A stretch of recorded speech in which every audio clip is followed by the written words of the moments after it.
You've reached the final session in the Time and Focus Fast Track. Congratulations, you've made significant progress already on your journey toward freedom. We started the Fast Track by looking at time and what it means to all of us. And we learned that time is running out and none of us can add more time to our day. When our time is up, it's over. So the question that we should be asking then is, what am I doing with the time that I have left? And what is it that I want my life to mean? How do I want others to remember my life when I'm gone? We learned that if life was going to matter to my family, to my friends, to my colleagues, to our clients, that I would have to begin growing and living intentionally on purpose. I would need to be very intentional about how I live my life and how I do my work. And that if I'm going to make real progress, it will be because I take personal responsibility for my personal and professional growth. And then we showed you the simple leadership compass and the 4 greatest challenges that leaders are facing today. And you saw how this fast track addresses one of those challenges that leaders are facing today. And so then we moved into Module 1, Discover, which was all about finding the right tools for time management, for focus, and for planning. Then Module 2, Apply, was about applying the learning into sustainable life and work habits. And we looked at how everything that we do involves applied learning and how this applied learning is critical to seeing significant and dramatic improvements in your life and in your work. Then in Module 3, Review, we showed you how to measure, track, and celebrate progress as you move forward with overcoming time and focus challenges. So let's look back. Module 1, Discover, finding the right tools. We showed you how you can sort through the diverse content and information that's in the marketplace to identify the best tools and resources so that you can develop skills, attitudes, and practices that will stick. We looked at what to do when there's not enough time for leadership development, and we saw 5 fast action steps for making immediate and sustainable progress.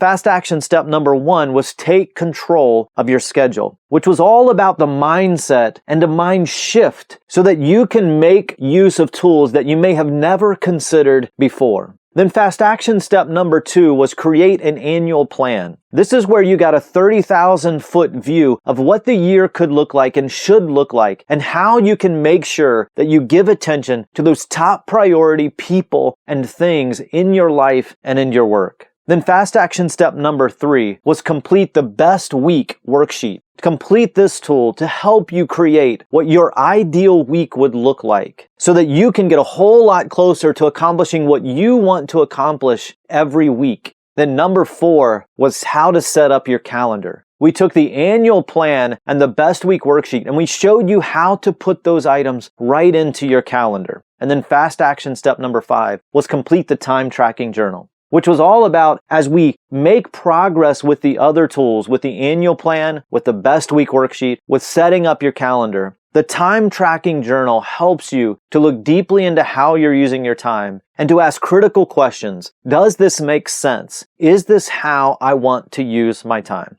And then we spent a session walking through what to do when you're dealing with something incredibly challenging at work and at home that has you distracted or has you off track. Then we moved into Module 2, Apply, where I showed you how to apply the learning right away into sustainable life and work habits. We started off by tackling one of the most pressing challenges that you and I experienced with applied learning. We often are consuming so much leadership information that we don't have sufficient time to apply it. And we asked the question, why do we struggle to apply learning? We looked at the 3 primary reasons we have trouble applying what we learn. The first was investing in other people. We already spend so much time investing in other people that setting aside time to invest in self is difficult.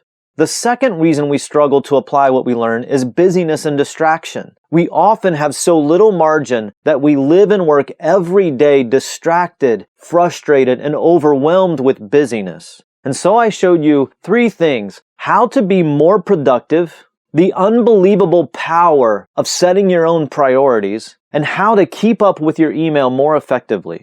And then the third reason we looked at, the reason why leaders struggle to apply what we learn, is because we don't take time to fully recharge. And because we don't recharge, we're continually drained of energy, living in a continuous state of moderate to extreme stress. Then we looked at 2 key disciplines for leaders to follow to maintain energy in their life and in their work. The first was rest, so recharge through rest, and the second was recharge through time away. And then we moved on to Module 3, Review, where we looked at 3 great tools to measure, track, and celebrate progress. I showed you the weekly review tool. Then we looked at the quarterly review tool, and we looked at the annual review tool, and how all of them differ and how each of them are critical to your life, work, and your leadership. And that brings us to where we are right now. And I need to tell you something that's very important. Most problems can't be fixed. Most personal problems can't be fixed. Most leadership problems can't be fixed because people are more complex than a car or a computer or an iPhone that can be fixed.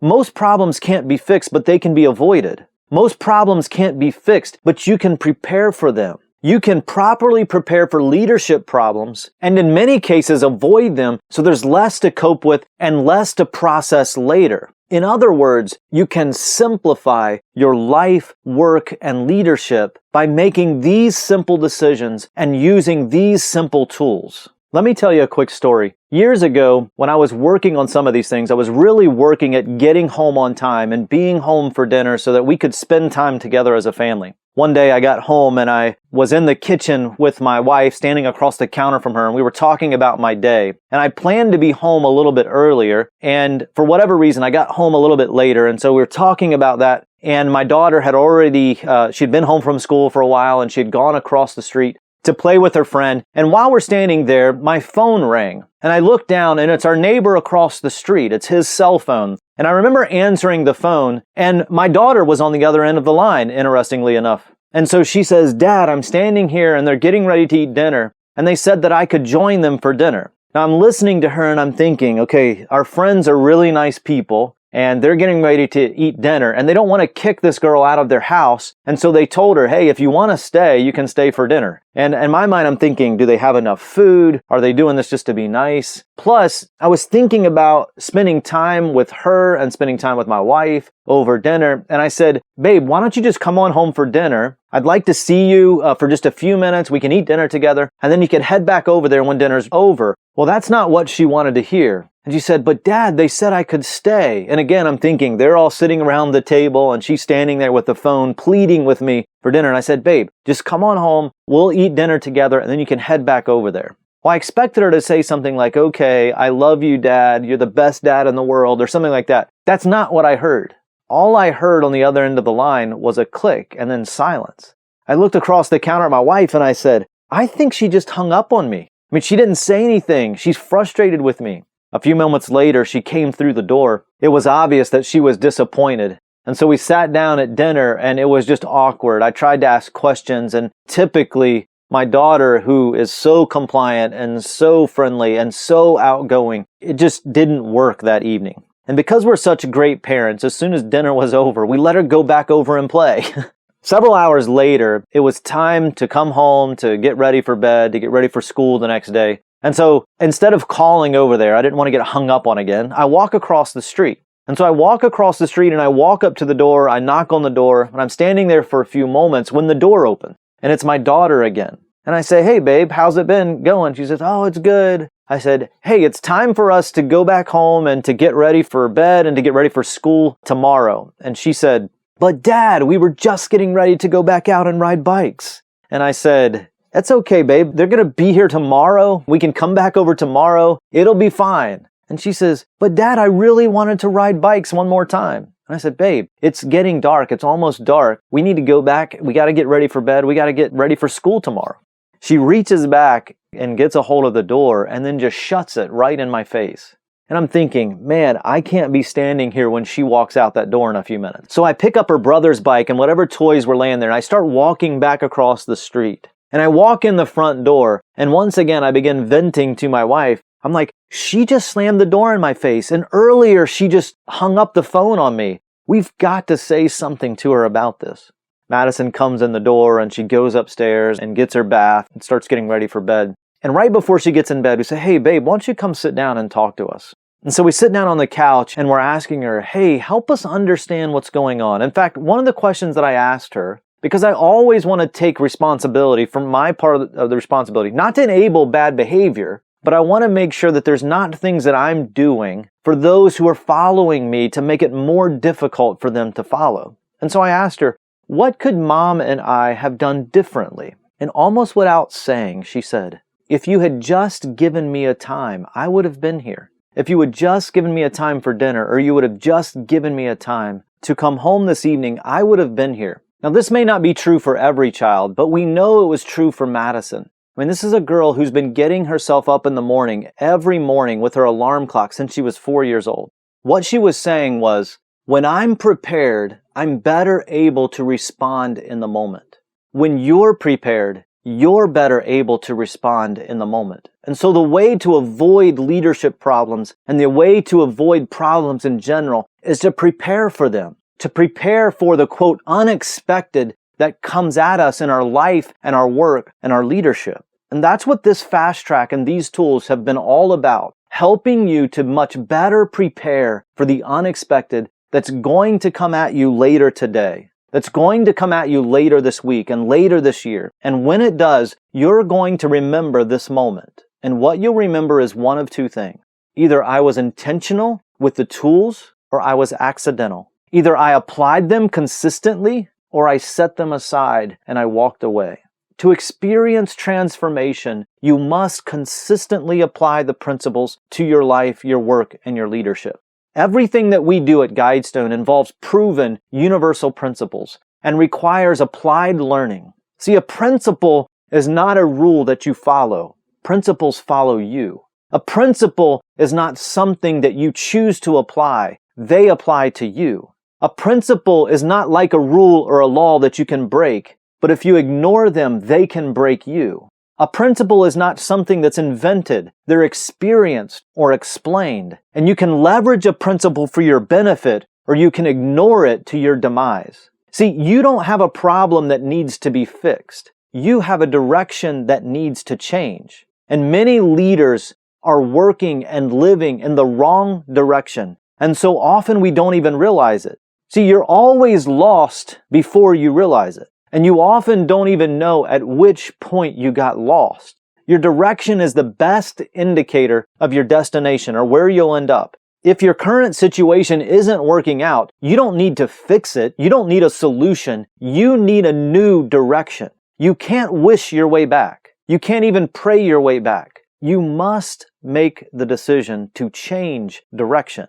Many leaders are simply living and leading in the wrong direction, and most of them kind of know, I need to change. You know you need a change of direction. It's why you're here today. But there's no instant solution. There's no quick fix. But you can start today to change your direction, to have the courage to apply what you're learning, to be more aware that the problem is bigger than you ever imagined, and to know that there's more reason for hope than ever before. Hope because you can and will make progress quickly by applying the simple leadership tools and a step-by-step process.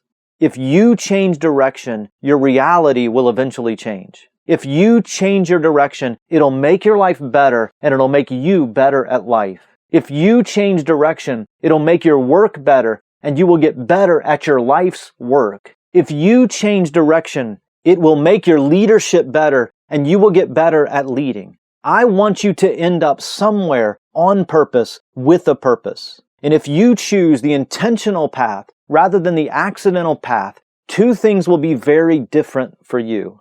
Number one, fulfillment will be different for you. You will learn to love your work instead of dreading it. You will be more fulfilled in your experiences at home and at work, and you'll have more margin so your connections and relationships will be better. You'll be more fulfilled. The second thing is you'll experience freedom like you've never experienced it before, no matter how long you've been living and working. You'll be free to be your true, authentic self. You'll have freedom to fulfill your full potential. You'll be free to decide how your work should fit into your overall life. You'll be free to choose your own path and your own priorities. to envision what they could be. You'll be free to create a plan for your vision and to follow it for your journey. You'll be free from stress when life hits you with the unexpected because you'll be better prepared to face it. And you'll be free to spend time with and learn from people that you respect and people that you care deeply about. And freedom in each one of these areas directly relates to one of the 6 phases of the Simple Leadership Spiral. We take a deep dive into these opportunities and more in the Simple Leadership Masterclass. For more information about taking your leadership to the next step, click the link in your worksheet or on this page. And as you continue this journey in a new direction toward transformation, I want you to remember, you don't have to get it perfect. You just need to take the next step.